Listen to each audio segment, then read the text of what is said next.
আসসালামু আলাইকুম ওয়া রাহমাতুল্লাহি ওয়া বারাকাতুহু। সম্মানিত দেশ বিদেশের ভাই ও বন্ধুরা, নতুন বৎসরে শুভেচ্ছা, ভালোবাসা রেখে আপনাদের সামনে ছোট্ট একটা ভিডিও নিয়ে আসলাম। আশা করি আপনারা আমার ফুল ভিডিওটা দেখবেন, শুনবেন। প্লিজ আমাকে একটা লাইক, কমেন্ট এবং একটা সাবস্ক্রাইব দিবেন এবং আপনার বন্ধু বান্ধবের কাছে আমার ভিডিওটা শেয়ার করবেন। এটাই আপনাদের কাছে আমার চাওয়া আর পাওয়া। যাই হোক, আলহামদুলিল্লাহ আপনারা ভালো আছেন, আপনাদের দোয়ায় আমিও ভালো আছি। যাই হোক, কিছু সমসাময়িক ঘটনা নিয়ে আপনাদের সম্মুখে হাজির হলাম। বাংলাদেশ আত্মনির্ভরশীল দেশ, মেধাবী দেশ, জ্ঞানের আলো। বাংলাদেশ এমন একটি দেশ যে দেশের কৃতিত্ব, সুনাম সব কিছু বাংলাদেশে মানুষ। যাই হোক, আলহামদুলিল্লাহ বর্তমান 5ই আগস্টের পর থেকে বর্তমান জানুয়ারি চলছে, নতুন বছরের ফার্স্ট মান্থ। রাত পড়লে 14 তারিখ জানুয়ারি। এই দিনগুলা বাংলাদেশ খুবই সুখী, সমৃদ্ধ দিন যাপন করছে, খুব ভালো। কারণ যা চেয়েছিল বাংলাদেশ তা করেছে। যা চেয়েছিল দেশের ঢাকাবাসী বা ছাত্রীরা বা আমজনতা যা চেয়েছিল তা করেছে। এখন তারা সুখে দিন কাটাচ্ছে, রাত 12 ঘন্টা ঘুমাচ্ছে সুখে শান্তিতে। মাশাআল্লাহ, আল্লাহ পাক যা করেন ভালোর জন্য করেন, আল্লাহ পাক যা করেন মঙ্গলের জন্য করেন। তখন আওয়ামী লীগ ফ্যাসিস্ট সরকার আপনারা বিদায় করে দিয়েছেন। আপনাদের প্রশাসন, পুলিশও আপনাদের, আর্মিও আপনাদের, সব তো আপনাদের। আর্মিও আপনাদের কথায় চলে, পুলিশও আপনাদের কথায় চলে। আপনাদের পছন্দের সরকার বানিয়েছেন, উপদেষ্টা বানিয়েছেন, সমন্বয়ক বানিয়েছেন আপনাদের পছন্দে। আওয়ামী লীগ একবারে টোটাল বন্ধ, ছাত্রলীগ বন্ধ, যুবলীগ বন্ধ, কৃষক লীগ বন্ধ, শ্রমিক লীগ বন্ধ, মহিলা লীগ বন্ধ, সব কিছু বন্ধ। যাকেই রাস্তায় পাচ্ছেন তাকেই ধরাচ্ছেন, পাকড়াচ্ছেন। যারা নেতা তারা তো ধরা খাচ্ছে না, যারা নিরীহ কর্মী আওয়ামী লীগ সাপোর্ট করে তাদেরকেও আপনারা রেহাই দিচ্ছেন না। এটাই আপনাদের বিচার, এটাই আপনাদের জ্ঞান, এটাই আপনাদের বিবেক। আদমশুমারি অনুযায়ী জানলাম বা শুনলাম 18 কোটি মানুষ, কমে বেশি 18 কোটি মানুষ। তো 18 কোটি মানুষ কি সবাই থেকে আওয়ামী লীগ বাদ হয়ে গেল? বাদ করলে তো তার শাস্তি হবে, আইনের আওতায় আনা হবে, শাস্তি দেব। রাস্তায় তাকে ফিটাবেন, যাকে না তাকে সে আওয়ামী লীগ করতে সাপোর্ট করতে তাকে ধরে আনবেন, ফিটাবেন। এটা কি জাতর আইন? কি রকমের দেশ এটা? লাখ লাখ মানুষ তো প্রবাসে আছে বাংলাদেশে, লাখ লাখ মানুষ প্রত্যেক দেশে আছে কমে বেশি।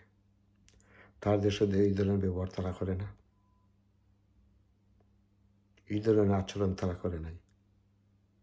আমরা তো প্রবাসে বিদেশ বাড়িতে আছি, আমরা তো খরা কোনো রকমও নাই, কিন্তু তার দেশের মানুষও, তার দেশের যে দল আছে, বিভিন্ন দল আছে, তারা তো ইচ্ছা করে না। প্রতিহিংসা রাজনীতি করে না। আমি দোষ করতে পারি, আমাকে সাজা দেন, আইনের আওতায় নেন আমাকে।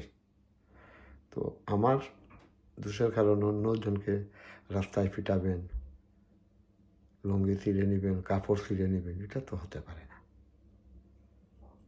এটা তো মানুষত্ব নয়।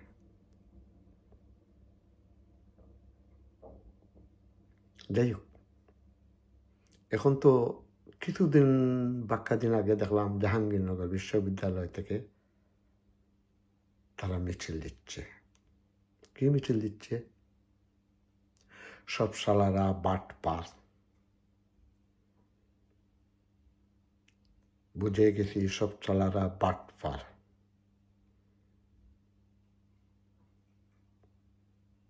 আর্মি হবে তাবেদার,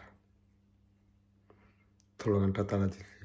কাল দেখলাম আবার সেই জাহাঙ্গীরনগর বিশ্ববিদ্যালয় জেগে উঠেছে, একই ভাষণ, একই অবস্থা। আজ দেখলাম নোয়াখালী হাজার হাজার মানুষ মিছিলে অংশ নিচ্ছে, স্লোগান দিচ্ছে,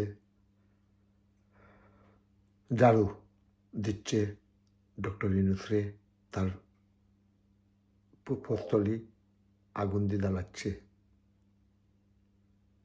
আওয়ামী লীগ মাঠে নেমে গেছে,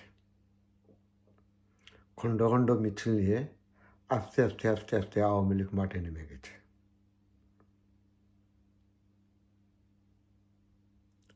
আওয়ামী লীগ এমন এক দল, তাকে নিশ্চিহ্ন করতে পারবেন না। একজন হিন্দু গায়ক নকুল কুমার বিশ্বাস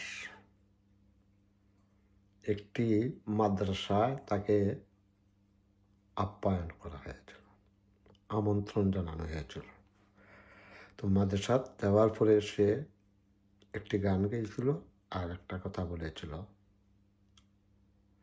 যে আল্লাহর কোরআন জ্বালাইলাও, সব জ্বালাইলাও, কিন্তু আল্লাহর কোরআন এমন এক জিনিস, এটা মাটির তল পর্যন্ত শিকড়।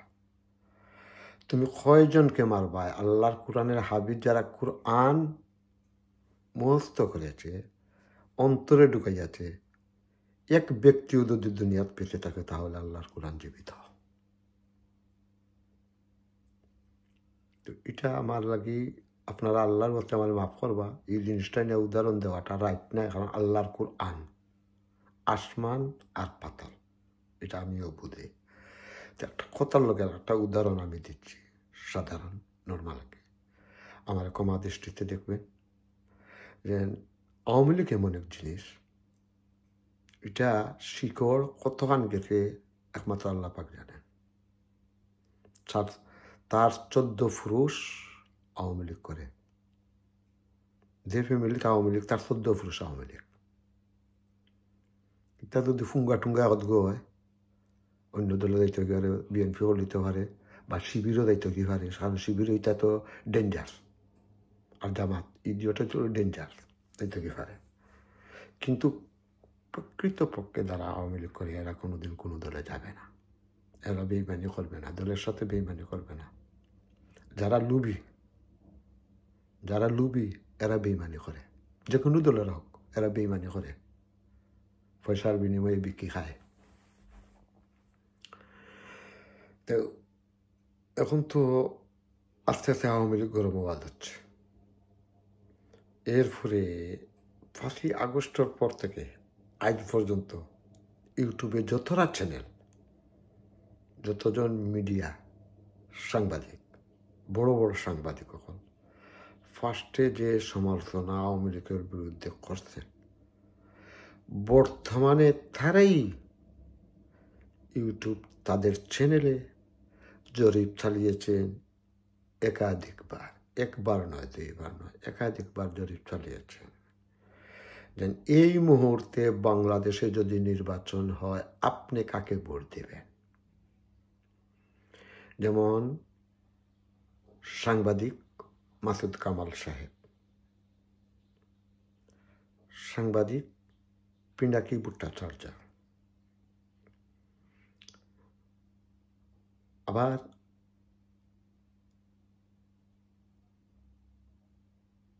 গোলাম মৌলা রনি সাহেব, এরপরে কোরিয়া থেকে নাইমুল ইসলাম, নাইম ভাই, দেশ বিদেশের বার্তাবাহক উনিও দিয়েছেন। মানে বিভিন্ন বড় বড় সাংবাদিক যারা, তারা এইভাবে এই জিনিসটা তাদের চ্যানেলে দিয়েছেন। রেজাল্ট কি আসলো তারা প্রকাশ করেছেন। সবেরই রেজাল্টে আওয়ামী লীগ 50% উপরে ভোট, কোনো 95% ভোট হয়েছে। আমি নিজেই দেখেছি তাদের চ্যানেলে, ভোটের কার কতটুকু সংখ্যা, কে কতটুকু ভোট পেয়েছে। তো বর্তমান আজ থেকে লাগাইয়া 95% মানুষ আওয়ামী লীগকে সাপোর্ট করছে, শেখ হাসিনাকে সাপোর্ট করছে। এমনকি আমেরিকা যুক্তরাষ্ট্র ডোনাল্ড ট্রাম্প তাই ওয়েবসাইটে তাই একটা জরিপ করেছিলেন ওই বাংলাদেশ নিয়ে। সেই জরিপেও শেখ হাসিনা বাংলাদেশের আওয়ামী লীগ 57-65% ভোটে জয়ী। আপনারা বিশ্বাস করবেন। আর কিছু কিছু ইউটিউবার হল আছেন তাদের পয়সা বানানোর জন্য, যেমন ধরেন এখন সিলেট আদারি সাহেব আসলা এমসি কলেজের মাঠও, তো এমসি কলেজের মাঠ তো কত বড় মাটি, কারণ আমার জানা আছে, আমি নিজে দেখছি, দেখছি, জানা আছে। তো তারা ইউটিউবে লেখছেন জন্য 5 কোটি মানুষ হয়েছে, কেউ লেখছেন 10 লাখ মানুষ হয়েছে, কেউ লেখছেন 5 লাখ মানুষ হয়েছে। এটা যার মনে যে তা হয় অটো লেখছে। এই যে সাংবাদিক হল, বুয়া সাংবাদিক হল, একজন গঞ্চনি 5 লাখ মানুষ কতজনে 5 লাখ ওইখান গঞ্চনি। আমি কইলাম 10,000 মানুষ হয়েছে, আমি তো গঞ্চি না, চকুর আইডিয়ায় কইলাম 10,000 ফেটোর বুকর চাইলে মানুষে অন্ধ বানানোর জন্য ফেসবুকে আমি চাইলাম 10 লাখ মানুষ হয়েছে, কিন্তু মানুষ হয়েছে না 50,000, আমি বানাইলাম 10 লাখ। তো এটা তো মিথ্যা বানোয়াট। এরা পয়সা বানানোর জন্য সত্যরে মিথ্যা করে আর মিথ্যারে সত্য করে। তো এখন পর্যন্ত যতটুকু দেখতেছি, জানতেছি, বাংলাদেশের যে অবস্থা একবারে নিম্ন আয়ের মানুষ থেকে ধরে, রিক্সা চালক থেকে ধরে এরা তো প্রকাশ্যে শেখ হাসিনার প্রশংসা করতেছে, আলিমুরামায় করতেছে। আর মধ্যবিত্ত বা হাই ক্লাসের দ্বারা এরা সইতে পারেন না, কইতে পারেন না। তারা ভিতরে হাই কি করলাম, হাই কি করলাম, হাই কি করলাম, কি ভুল করলাম, এটাই তাদের ভিতরে, প্রকাশ্যে তারা প্রকাশ করতে পারে না। আর যে জালিম সুদখোর, তার যে জামাত শিবির চক্রান্ত, এরা তো তার হাতে, তারাই এখন দেশটারে মুঠির ভিতরে চাইতেছে ঢুকানোর জন্য। আপনারা সজাগ হন। 18 কোটি মানুষের মধ্যে সব কিছু আমরা অজ্ঞান। আমরা কি 5 আগস্ট ফানি খাওয়াইছিল ডাকাত, ফানি খাও হইয়া হলরে অজ্ঞান করছিল, জ্ঞান হারা করছিল, সেই ব্যক্তির ফানিকে আমরা 18 কোটি মানুষে খেয়েছি না, শুধু ঢাকাবাসী খেয়েছে। কারণ ঢাকাবাসী খাওয়ার দরকার, এর হইল পাগল, জ্ঞানহীন। ফুয়াই হয়েছে বাবাও, মাইয়াও, ফুড়িয়ে হয়েছে মাইয়াও, উনি মাইয়ে ফুয়ার ফুড়িয়ে যেন কলেজও যায়, ইউনিভার্সিটি ক্লাস করেনি, কলেজও ক্লাস করে না, গার্ডেনও উইয়া কাম করে, এটা তো মাইয়ে জানুন না, বাবাইও জানুন না। গাছের তলা তো উইয়া প্রেম করে, ফিরিত করে, পেট লাগার, এটা তো জানুন না, এটা জানুন না তো। আমার ফুয়া লেখাপড়া করে, আমার ফুড়িয়ে লেখাপড়া করে, ওখানে নাও হাসিনার বিদায় করতে গিয়া আস্তে আস্তে জির করতে গিয়া কুমির বাড়ার, সাপ বাড়ার।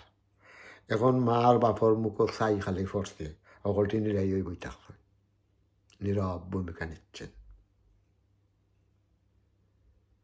তা আমি অনুরোধ করব আপনাদের কাছে, এখনও আপনারা সজাগ হন, দেশ রক্ষা করুন, আপনাদের অস্তিত্ব রক্ষা করুন।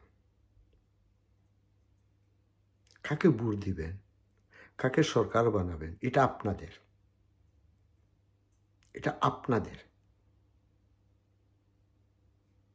কিন্তু সুদঘুষ দিয়ে দেশ চালাতে পারবেন না। ওষুধের কারবার জানে, ওষুধের কারবার জানে, অন্য কিছু জানে না। আর যে ওদের সমন্বয়ক না, এরা তো টুকাই, এটা তো বস্তির ছেলেরা ছাত্রদেরকে কলঙ্কিত করেছে, এই জামাত শিবিরের গুন্ডারা। আর জামাতর গুন্ডা বড়টা শফিকুর রহমান, দুটা দেও,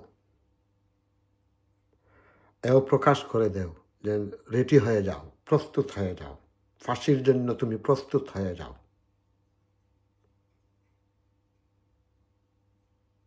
একদিন না একদিন তোমার বিচার হবে, দেশের জনগণ করবে। যেই জনগণের সরকার, ফেসি সরকার বিদায় করতে পারছে, এই জনগণ আমাকেও রক্ষা করতে পারবে না, আমাকে মারবে, আমাকে মারবে। এটা আমাকে চিন্তা করতে হবে, ভাবতে হবে। আমি দেশকে লুপ করে, পয়সার লোভে আমি দেশকে ধ্বংস করে আমার জীবনের অস্তিত্ব নষ্ট করার চেয়ে আমার বেঁচে থাকাটাই ভালো। কর্ম করব, খাবো, রুজি করব, খাবো, মানুষের চাকরি করব, মানুষের ঘরে ঘরে চাকরি করব, তবুও আমি লোভী হব না। এটাই আমার সার্থক। আমি রুজি করব, আমার থোনাই মজাইয়া রুজি করব, আমি কষ্ট করব, আমি খাবো। ফরার সম্পদ দিয়ে আমি ধনী হতে চাই না। এই যে টুকাইরা উনি কোটি কোটি পাহাড় বানাচ্ছে টাকা দিয়া। ছাত্ররা কি পেয়েছ, ছাত্রীরা কি পেয়েছ, বাংলার জনগণ কি পেয়েছ? 120 টাকা মূলার কেজি খাইরা, যে মূলা রাস্তাত পড়তো, উষ্টা মারি ফেলাইতা, গরুই খাইতো, ও মূলা 120 টাকা কেজিও পাইরায় না, হাহাকার কথায়। সারা বিশ্বে আসে আত্মালিদের। সেনাবাহিনী আমাদের গর্ব, আসলে আমাদের গর্ব না, সেনাবাহিনী আমাদের কলঙ্ক। সেনাবাহিনী দেশ রক্ষা করতে পারবে না, তারাই দেশকে ধ্বংস করে দিচ্ছে। যে সেনাবাহিনী একবেলা খাইতো আস্তা দিনে, ও সেনাবাহিনী ফেসিস সরকারে 2 বেলা খানি দিত, বাতা দিত, গড় দিত, হলতা দিয়া ইটারে বানাইছে উনি একবারে কুইন বানানায়। ইটা একলটি ফেট ফেট হইয়া বই থাকবেন, কোটি কোটি টাকার মালিক হইয়া বই থাকবেন। দেখ, অনেক কিছু বলে ফেললাম, আল্লাহর রাস্তে আমাকে ক্ষমা করবেন। আপনারা ভালো থাকেন, সুন্দর থাকেন, আমার জন্য দোয়া করবেন। ভুল ত্রুটি হলে ক্ষমা দৃষ্টিতে দেখবেন, আমার ভিডিওটা দেখবেন, ভালো লাগলে একটা শেয়ার, লাইক, সাবস্ক্রাইব দিবেন। এটাই আপনাদের কাছে আমার অনুরোধ। আসসালামু আলাইকুম ওয়া রাহমাতুল্লাহি ওয়া বারাকাতুহু।